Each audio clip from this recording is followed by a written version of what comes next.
আবহাওয়া অধিদপ্তরের পূর্বাভাস অনুযায়ী বৃহস্পতিবার দুপুর 1টা পর্যন্ত দেশের অভ্যন্তরীণ নদীবন্দরগুলোর জন্য জারি করা হয়েছে সতর্কতা।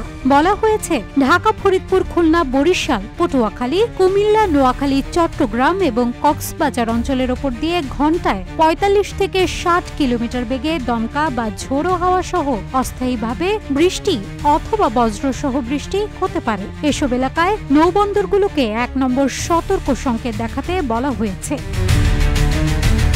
শুধু তাই নয়, বৃহস্পতিবার সন্ধ্যা ৬টা পর্যন্ত আরও বিস্তৃত পূর্বাভাসে জানানো হয়েছে খুলনা, বরিশাল, চট্টগ্রাম ও সিলেট বিভাগের অধিকাংশ জায়গায় এবং রংপুর, রাজশাহী, ঢাকা ও ময়মনসিংহ বিভাগের অনেক জায়গায় বৃষ্টিপাতের সম্ভাবনা রয়েছে। RICL TMX, যুগের পর যুগ স্থাপনা থাকে মজবুত।